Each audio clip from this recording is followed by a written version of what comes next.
പോലീസൊക്കെ വന്നിരിക്കുന്നു. പോലീസോ? നീ ഒന്നും തേക്ക്, ഞാനൊന്ന് പോയി നോക്കിട്ട് വരാം. ചേട്ടൻ ഇപ്പൊ പോണ്ട, വെറുതെ എന്തിനാ നമ്മള്. സാരല്ല, എന്തായെന്ന് അറിയാലോ. ഒരാളെ കാണാതായിട്ട് പോലീസിൽ പരാതിപ്പെടാൻ ഇത്രയും ദിവസം താമസിച്ചെന്താ? ഇന്ന് വരും നാളെ വരും എന്ന് വിചാരിച്ച് കാത്തിരുന്നു. വരില്ല എന്ന് ഉറപ്പായപ്പോഴാ പരാതി തന്നത്, അല്ലേ മാമ? ശേഖരമേനോന് എത്ര മക്കളുണ്ട്? ഈ കാണുന്ന 3 മാത്രം. വേറെ ബന്ധം വല്ലതും ഉണ്ടായിരുന്നു? അതായത് രണ്ടാം ഭാര്യ, വെപ്പാട്ടി, അങ്ങനെ എന്തെങ്കിലും? അയ്യയ്യയ്യേ, ഞങ്ങൾ നല്ല അസല് തറവാട്ടുകാരാ. നീ മറിയിക്കേ. എന്തേ? താനാരാ? അത് വരെ മനസ്സിലായില്ലേ? എന്റെ പേര് പങ്കുണ്ണി മേനോൻ. മെയിൻ ബിസിനസ് അടക്ക കച്ചവടം, ചാണകച്ചവടം. ഇത് സുഭദ്രന്റെ വീട്, ഇതെന്റെ വീട്, ഇതെന്റെ വീട്. ഇടയ്ക്കേറി സംസാരിക്കാൻ താനാരോടോ? മാമ. മാമ. ആരെങ്കിലും നിങ്ങളെ ഭീഷണിപ്പെടുത്തുകയോ വെല്ലുവിളിക്കുകയോ വല്ലതും ചെയ്തിട്ടുണ്ടോ? ഇല്ല. പിന്നെ അയാൾ എങ്ങോട്ട് പോയി? അതാണല്ലോ നമ്മളോട് അവരെ അന്വേഷിക്കാൻ പറഞ്ഞത്.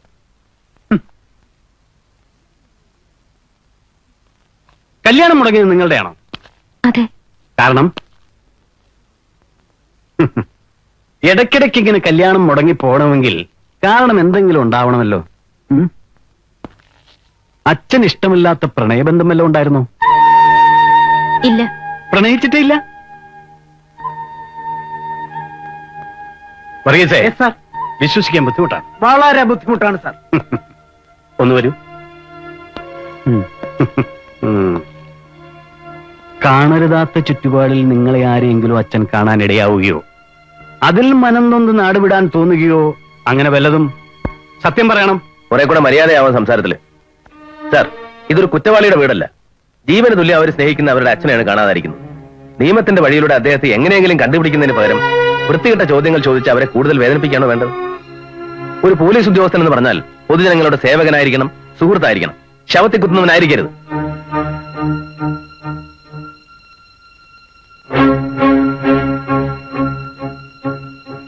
Sorry sir.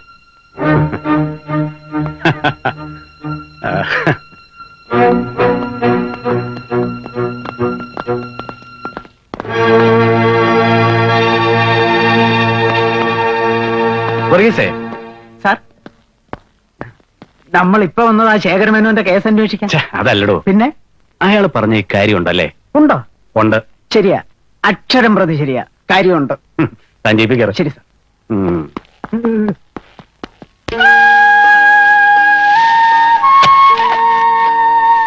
ശേഖരേട്ടന്റെ വല്ല വിവരമുണ്ടോ മൂത്താരെ? ഒന്നുമില്ല. മഴ മൂപ്പരെ കാത്തേക്കില്ല കേട്ടോ. മരുന്നടിയും വളവടലും ഇപ്പൊ ചെയ്തില്ലെങ്കിലേ കൊയ്യാൻ പിന്നെ കള മാത്രമേ ബാക്കി ഉണ്ടാവൂ. ചെയ്യണം.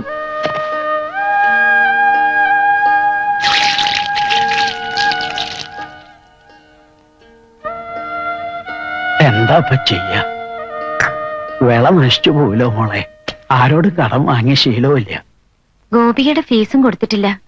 പലചരക്ക് കടയിലാണെങ്കിൽ കാശ് ഒരുപാടായി. പിന്നെ പാല്, പേപ്പറ്. എന്റെ ഫീസൊന്നും സാരില്ല ചേച്ചി. തൽക്കാലം കോളേജിൽ പോയില്ലാന്ന് വെച്ച് ഒന്നും വരാനില്ല. ആരാ പറഞ്ഞേ ഒന്നും വരാനില്ലെന്ന്? അച്ഛന്റെ പെട്ടിന്ന് ഒപ്പിട്ടൊരു ചെക്ക് ലീഫ് കിട്ടി മുത്തച്ഛ.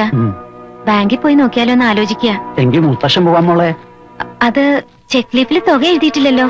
അക്കൗണ്ടിൽ എത്ര രൂപയുണ്ടെന്ന് ചോദിച്ചിട്ട് വേണം തുക എഴുതാൻ. ഞാൻ പോന്നാ നല്ലത്.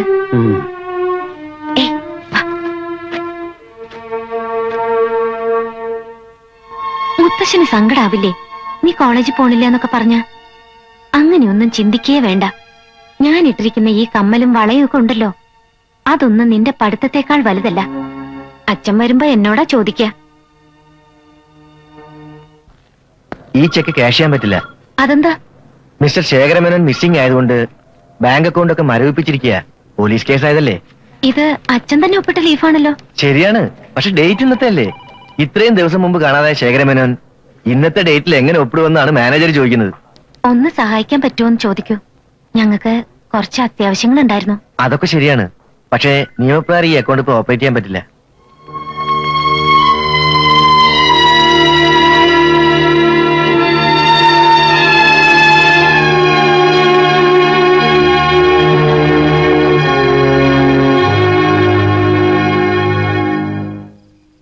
രാമനെ വേറിട്ടു ജീവിച്ചു ഞാനിനി ഭൂമിയിൽ വാഴുന്നതില്ലെന്നു നിർണയം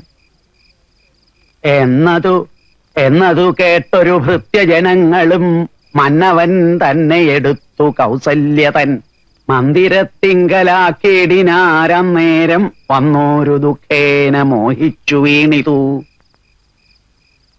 രാമ രാമ രാമ രാമ രാമ രാമ രാമ രാമ രാമ. എന്താ അവിടെ തന്നെ നിന്നത്? കേറിയിരിക്കൂ, വരൂ, ഇങ്ങോട്ട് ഇരിക്കൂ. അല്ല, ഞാൻ ഇറങ്ങ. പിന്നെ കഴിഞ്ഞ മാസം സിമന്റ് വന്നപ്പോ ഞാൻ കുറച്ച് കാശ് മേനോൻ സാറിന്റെ അടുത്ത് വാങ്ങിയിരുന്നു.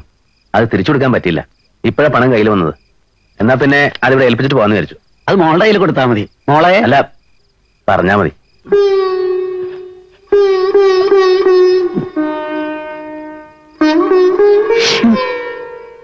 ഞാൻ പിന്നെ വരാം.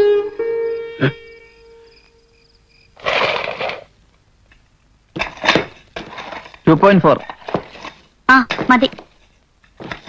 ഇതിലേക്ക് നനയ്ക്കുന്നത് പോരാട്ടോ. നന്നായിട്ട് കാണിക്കുന്നുണ്ട് മാഡം.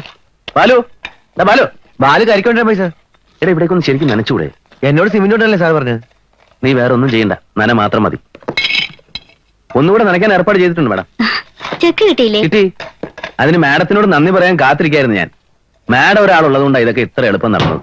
പക്ഷേ ഈ നാൽക്കാലികൾക്ക് വിശപ്പിനെ പറ്റി മാത്രമേ വിചാരമുള്ളൂ എന്ന് പറഞ്ഞ പോലെ എന്റെ സ്ഥിതി. അതെന്താ? ചെക്ക് കിട്ടലും മാറലും തീരലും ഒപ്പം കഴിഞ്ഞു. അടുത്ത ബില്ല് റെഡിയാക്കി വെച്ചിട്ടുണ്ട്. കൊടുത്തേക്കോ, ഞാനായിട്ട് ഡിലേ ഇല്ല.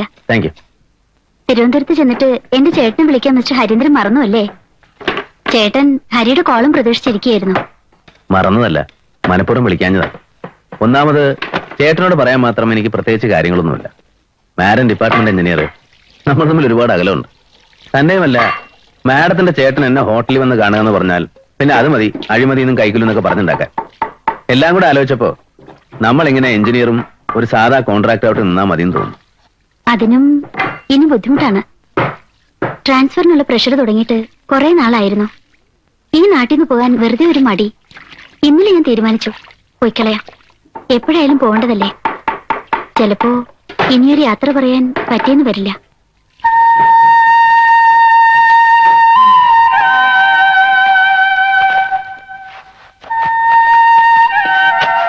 എന്റെ ഹൗസ് ഓണറിന്റെ മോളാണ് ദേവിക അല്ലേ? അതെ. ബാലു പറഞ്ഞിട്ടുണ്ട്. എഞ്ചിനീയറാണ്. ഹലോ, കാണാൻ കഴിഞ്ഞതിൽ സന്തോഷം. വരട്ടെ.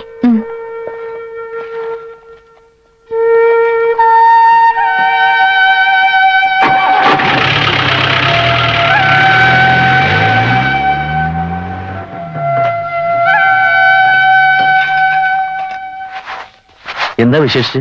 രാവിലെ കാണാന്ന് വിചാരിച്ച് ചെന്നപ്പോഴേക്കും നിങ്ങൾ ഇങ്ങോട്ട് പോന്നു. അതെ, ഇന്ന് നേരത്തെ പോന്നു. ഇൻസ്പെക്ഷൻ ഉണ്ടായിരുന്നു. ഇന്നലെ മുത്തശ്ശനെ ഏൽപ്പിച്ചതാ. നിങ്ങൾ അച്ഛൻ്റെന്ന് വാങ്ങിയതാന്നല്ലേ പറഞ്ഞത്? അച്ഛൻ വരുമ്പോ കൊടുത്താ മതി. അല്ല, ഇതവിടെ ഇരുന്നോട്ടെ. വേണ്ട. ഒന്നാമത് കോൺട്രാക്ടർ എന്തെങ്കിലും തരാനുണ്ടെന്ന് അച്ഛൻ ഞങ്ങളോട് പറഞ്ഞിട്ടില്ല. കടം കൊടുക്കാനുള്ളതായാലും കിട്ടാനുള്ളതായാലും സാധാരണ പറയാറുണ്ട്. ഇത് മറന്നാവും ചിലപ്പോ. സാരമില്ല. ഏതായാലും ഞങ്ങൾ ഇത് വാങ്ങാൻ പാടില്ല. പിന്നെ അടുത്ത മാസത്തെ വാടക കുറച്ച് നേരത്തെ കിട്ടിയാ കൊള്ളായിരുന്നു. വരട്ടെ.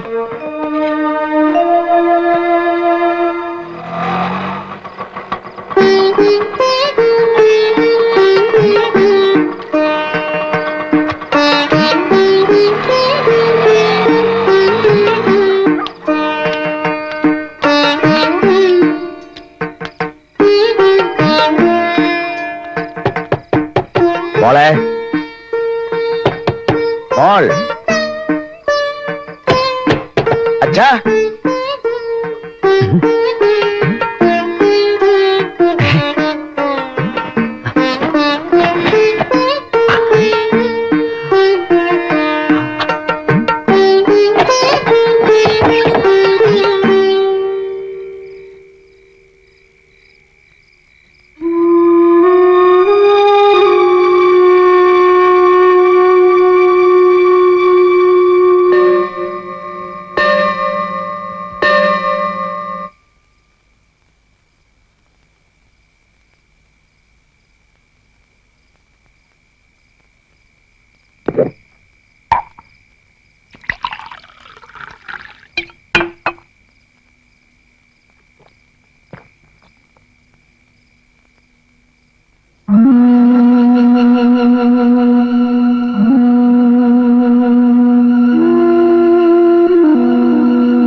ഈ നേരത്തെ ഇവിടെ എങ്ങനെ നിൽക്കണേ? ശേഖരൻ വന്ന പോലെ ഒരു തോന്നൽ. അവന്റെ ശബ്ദം ഞാൻ ശരിക്കും കേട്ടു. സ്വപ്നം കണ്ടതാവും. മഞ്ഞുണ്ട്, പോയി കിടന്നോളൂ. ഇത്രയും ദിവസം ഞങ്ങളെ ഒന്നും കാണാണ്ടിരിക്കുക അവന് പറ്റില്ല. അവനെന്തോ അപകടം പറ്റിയിട്ടുണ്ടെന്ന് എന്റെ മനസ്സ് പറയണു. ഒക്കെ തോന്നലാണ്. തോന്നലാവട്ടെ. ഈശ്വര,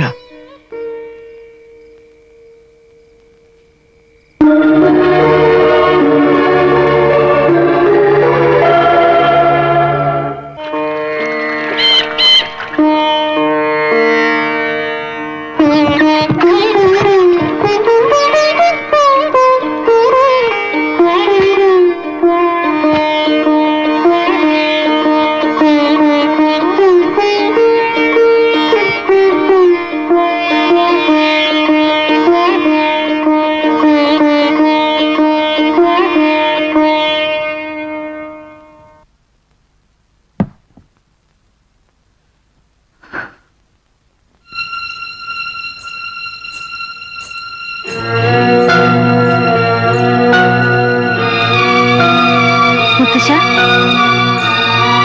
മുത്തശ്ശ,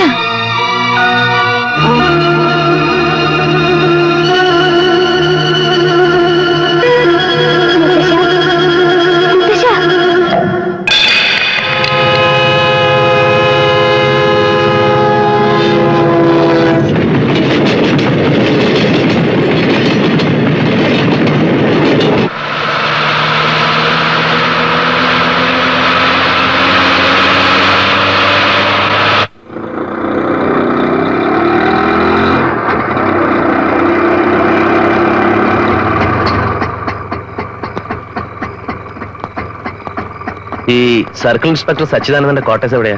ആരാ? ഞാൻ അദ്ദേഹത്തിന്റെ ഒരു സുഹൃത്താ. ഈ നേരത്താണോ സുഹൃത്തിനെ കാണാൻ വരുന്നത്? നേരം വെളുത്തിട്ടില്ലല്ലോ. പുലർച്ചെ വണ്ടിക്കാ വന്നത്.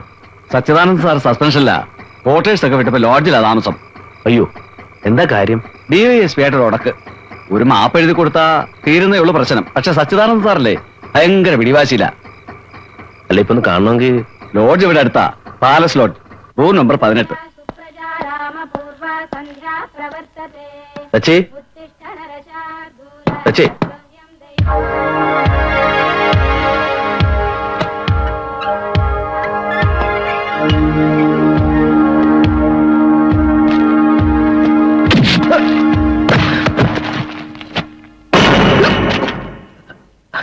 ഹരി, നീയോ? എന്താ നീ കാണിച്ചത്? കാണിച്ചത് ഇടിയാ. എന്തിനാ നീ എന്നെ അടിച്ചതെന്ന്? അല്ല, നീയാണെന്ന് ഞാൻ അറിഞ്ഞു. എന്റെ ശബ്ദം നീ തിരിച്ചെടുത്തില്ലേ? ശബ്ദം തിരിച്ചറിയാൻ നീ യേശുവാസം ഒന്നല്ലല്ലോ. ഉം. നേരായ കാര്യത്തിന് എന്നെ കാണാൻ വരുന്നവർ റിസപ്ഷനിൽ നിന്ന് ഫോൺ ചെയ്യും. അത് ഉണ്ടാവാത്തതുകൊണ്ട് ഏതോ ശത്രുവാണെന്ന് ഞാൻ കരുതി. ഏത് ശത്രു? എനിക്കിവിടെ നിറച്ച് ശത്രുക്കളാണ്. എല്ലാ ക്രിമിനൽസും എന്റെ ശത്രുക്കളാണ്. ഞാൻ സസ്പെൻഷനിലാണ് ഹരി. അതറിഞ്ഞോ? പക്ഷെ ഇങ്ങനത്തെ ശരീരം വെച്ചോണ്ട് നിന്റെ ഇടിക്കെന്തൊരു ശക്തിയാണടാ. Training, police training. പണ്ട് കോളേജ് പഠിക്കുമ്പോ നമ്മൾ വോളിബോൾ കളിക്കാറില്ലേ? അപ്പോഴൊക്കെ നീ പറയാറുണ്ട് എന്റെ സ്മാഷിന് തീരെ പവറില്ലെന്ന്. വർഷങ്ങൾക്ക് ശേഷം എന്റെ സ്മാഷിന്റെ പവർ നീ തിരിച്ചറിഞ്ഞു. ചരിത്രത്തിന്റെ തിരിച്ചടിയാണിത്. ഉം. എന്തായാലും നിന്നെ കണ്ടതിൽ വളരെ സന്തോഷമുണ്ട്. ഉം. എങ്ങനെ നീ ഇവിടെ എത്തി? അത് ഒക്കെ വിശദമായിട്ട് പറയാം.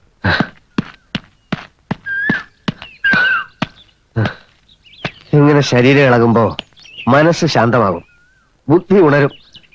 മൊത്തം കാര്യങ്ങൾ ബ്രെയിനിലെ കമ്പ്യൂട്ടറിൽ ഫീഡ് ചെയ്തു. നോ എന്നാണ് ഉത്തരം.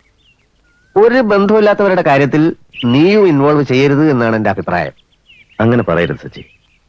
അവരുടെ മുത്തച്ഛൻ ഉണ്ടായിരുന്നെങ്കിൽ ഒരു ആന്തുണയുണ്ടെന്നെങ്കിലും സമാധാനിക്കായിരുന്നു. അതും പോയില്ലേ. അക്ഷരാർത്ഥത്തിൽ ആ കുട്ടികൾ 3 പേരും അനാഥരാണ്. എന്നെ തന്നെയാണ് ഞാൻ അവരിലൂടെ കാണുന്നത്. പൂനെയിൽ ജോലി കിട്ടി പുറപ്പെടാൻ നിൽക്കുമ്പോഴാണല്ലോ അച്ഛൻ മരിച്ചത്. ഗോപുവിന് 12 വയസ്സ്, മല്ലികയ്ക്ക് 10. എന്റെ മാത്രം സേഫ്റ്റി നോക്കി പോകാൻ മനസ്സനുവദിച്ചില്ല. ജോലി കളഞ്ഞു. ബിസിനസ്സും കൃഷിപ്പണിയും കോൺട്രാക്റ്റും. ഞാൻ തളരാതെ നിന്നുകൊണ്ട് വിഷമങ്ങൾ ആരും അറിഞ്ഞില്ല. എന്റെ സ്ഥാനത്തായി പാപ്പൻകുട്ടി. ഇനി രക്ഷയില്ല. നീ അവർക്ക് മനസ്സ് കൊടുത്തു കഴിഞ്ഞിരിക്കുന്നു. അങ്ങനെ ആയിപ്പോയി. ഓക്കെ, നമുക്ക് ശ്രമിച്ചു നോക്കാം. എങ്ങനെ, എപ്പോൾ എന്നൊക്കെ ഉള്ളത് ഞാൻ ഒന്നുകൂടെ ഓടിയിട്ട് കമ്പ്യൂട്ടറിൽ ഫീഡ് ചെയ്ത് നോക്കട്ടെ. അല്ല, നീ സസ്പെൻഷനിലായിരിക്കുമ്പോ ഒരു ചുക്കുമില്ല. യൂണിഫോം ഇല്ലെങ്കിലും തൊപ്പിയില്ലെങ്കിലും പോലീസുകാരൻ പോലീസുകാരനാ.